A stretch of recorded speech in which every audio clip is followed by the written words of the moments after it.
Hello guys, আবারও দেখা হলো। যেহেতু বার্সেলোনা ও অ্যাটলেটিকো মাদ্রিদের খেলা নিয়ে কিছু একটা বললাম, তো বায়ার্ন এবং রিয়ালের ম্যাচ নিয়ে একটু না বললেই আসলে রিয়াল মাদ্রিদ ফ্যান এবং বায়ার্ন ফ্যানরা কিছুটা মনোক্ষুণ্ণ হইতেই পারে। তো যেমনটা বার্সেলোনা এবং অ্যাটলেটিকোর ম্যাচ নিয়ে বলতেছিলাম, এখানে রিয়ালের ভুলটা কোথায়? রিয়াল যে প্রথম লেগে ঘরের মাঠে 2-1 গোলে হারলো এবং বায়ার্নের মাঠে গিয়ে তারা 4-3 গোলে হারলো। তো যদি পারফরমেন্সের কথা বলা হয় তাহলে কি বলতে হবে? যে পারফরমেন্সের বিচারে বায়ার্নের মাঠে গিয়ে বরঞ্চ রিয়াল তার ঘরের মাঠ থেকেও বেশি ভালো করছে। পারফরমেন্স নিয়ে কোনো কথা হবে না, সেটা আপনারা স্টার্ট দেখলেই বুঝবেন। তো চলুন আগে স্টার্টটা দেখে আসি, আমরা তারপরে কথাটা বলি। এখানে আমরা জানি যে বায়ার্নের মাঠে গিয়ে রিয়াল 3 গোল দিয়েছে এবং 4 গোল হজম করেছে, যদিও একদম শেষ মিনিটে একটা গোল খেয়েছে, যার কারণেই 4-3 হয়েছে। এখন এখানে আমরা বল পজিশন দেখি। বল পজিশনে আমরা দেখব যে বায়ার্নের বল পজিশন 69% আর রিয়ালের বল পজিশন হচ্ছে 31%। তো বল পজিশনের দিক থেকে বায়ার্ন অনেক এগিয়ে, যদিও ঘরের মাঠ। তো তারা চেষ্টা করেছে যে আসলে বলটা কন্ট্রোল করার জন্য, আর বায়ার্ন বরাবরই এরকমই খেলে। বায়ার্ন সর্বদা বল পজিশনটা ধরে রেখে, বার্সার মতো ধরে রেখে খেলার চেষ্টা করে। তো শর্টসের দিক থেকেও তারা অনেক ভালো শর্টস করেছে, 21টা শর্টস করেছে এবং রিয়াল করেছে 13টা। শর্টস অন টার্গেটে বায়ার্ন করছে 9টা এবং রিয়াল মাদ্রিদ এখানে 13টা শর্টস অন টার্গেট। তার মানে ম্যানুয়েল নয়ার কি পরিমাণ সেভ করেছে, এই বিষয়টা আসলে আমাদের দেখতেই হচ্ছে। এরপরে ফাউলের দিক থেকে দেখেন, বায়ার্ন ফাউল করছে 10টা, রিয়াল ফাউল করছে 12টা। সেই বার্সার মতোই বলতে হবে যে ফাউলে আসলে দলের কোনো ক্ষতি হয় না, উল্টো লাভ হয়, সেই ফাউল করা ভালো। কিন্তু যে ফাউলে আসলে দলের ক্ষতি হয় সেই ফাউলটা, মানে ফাউলকে কি বলা হয়, আত্মহত্যার সমান বলা যায়। কামাভিঙ্গা যে কাজটা করেছে অ্যাকচুয়ালি এটা আত্মহত্যাই। কারণ তিনি ফাউল করেছে, ভালো কথা, তিনি জানেন যে আমি একটা ট্যাকেল করেছি, এটা একটা ফাউল ছিল। তো উনি যদি অ্যাপোলোজাইজ করে, বা যদি মানে এক কথায় যেটা বলা যায় যে হাতটা 2 হাত উঁচু করে দিয়ে বলা যায় যে আমি ভুল করেছি, তাহলে তার কার্ডটা নাও হতে পারতো। উল্টো তিনি কি করলেন, উল্টো তিনি বলটা নিয়ে চলে যাচ্ছেন, এমন ভাব করতেছেন যেন ওই ফাউলটা ফাউলই না। তো যার কারণে আসলে হলুদ কার্ডটা খেলো, সেকেন্ড হলুদ কার্ড, যেটাকে লাল কার্ডে কনভার্ট করা হলো। যে 2টা হলুদ কার্ড হইলে তো লাল কার্ড হয়ে গেল। তো এটা তো এক প্রকার আত্মহত্যাই। তো ম্যাচটা ওখান থেকে আসলে রিয়ালকে সিটকে দিয়েছে, যেটা আসলে এরপরেই যখন লুইস ডিয়াজ মানে যে গোলটা করলো, অসাধারণ। আর সর্বশেষ তো মিকেল ওলিজে একটা অসাধারণ গোল করলেন। আর সারা মানে ম্যাচ জুড়ে তো ওলিসে সেই একটা মানে কি বলবো, সেই পারফরমেন্স দিয়েছে, যেটা আমরা লামিনের কাছ থেকে দেখেছিলাম অ্যাথলেটিকোর ম্যাচে, সেটা দেখেছি আমরা ওলিজের কাছ থেকে।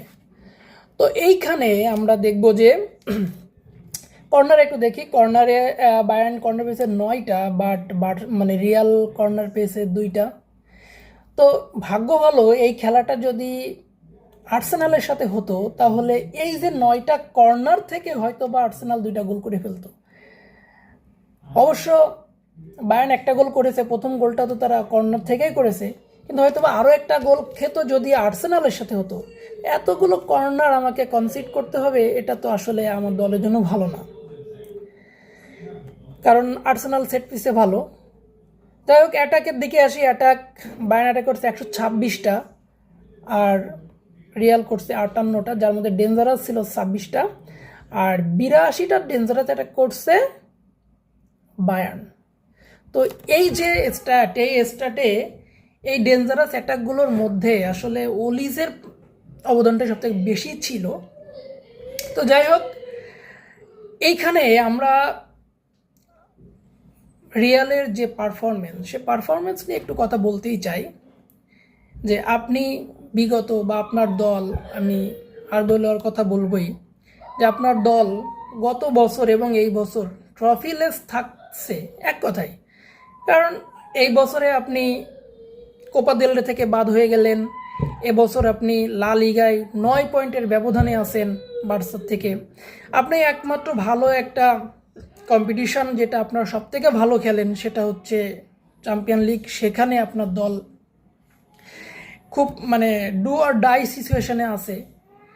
এমন সিচুয়েশনে এসে আপনার দলের এই যে এই ভুলগুলো তো আসলে আপনাকে সমালোচনার দিকে নিয়ে যাবে অবশ্যই। বিশেষ করে অনেকে হয়তো ভাবতে পারেন যে এমবাপ্পে তিনি 2টা গোল কিন্তু মিস করেছেন। এরকম গুরুত্বপূর্ণ ম্যাচে আসলে রিয়ালের মতো দলের কাছ থেকে, এবং সেই প্লেয়ারটা যদি হয় কিলিয়ান এমবাপ্পে, তাহলে তার কাছ থেকে এরকম অন সিচুয়েশনে গোল মিস করাটা আসলেই তো মেনে নেওয়া যায় না। কিন্তু গোলকিপারটা কে ছিলেন? গোলকিপারটি ছিলেন ম্যানুয়েল নয়ার, বিশ্বের সেরা গোলরক্ষক, যিনি গোলরক্ষকের ক্যারেক্টারটাই বদলে দিয়েছেন। তো তার কাছে 2টা মিস হওয়াটা স্বাভাবিক। তো অনেকে এমবাপ্পেকে দোষ দিতে পারে, কিন্তু আসলে এই ক্ষেত্রে ব্যাড লাক বলা যায় এমবাপ্পের, আসলে ওইভাবে দোষ দেওয়ার কোনো কিছু নাই। তো এখানে পারফরমেন্সের দিক থেকে আড্ডাগুলার যেমনটা লামিন ইয়ামাল, ওলিজে পারফরমেন্স দিয়েছে, আড্ডাগুলোরও সেরকমই একটা অসাধারণ একটা পারফরমেন্স দিয়েছে। আসলে এই পারফরমেন্সটা আমার কাছে অ্যাথলেটিকো মাদ্রিদের যে হুলিয়ান আলভারেজের মতো মনে হয়েছে। মানে ক্যারেক্টার রোল প্লের দিক থেকে হুলিয়ান আলভারেজ যে রোলটা প্লে করে অনেকটা ওই রকমই মনে হয়েছে। দলের জন্য আসলে সব কিছুই করছে, কিন্তু দিন শেষে আসলে হাঁটতে হলো।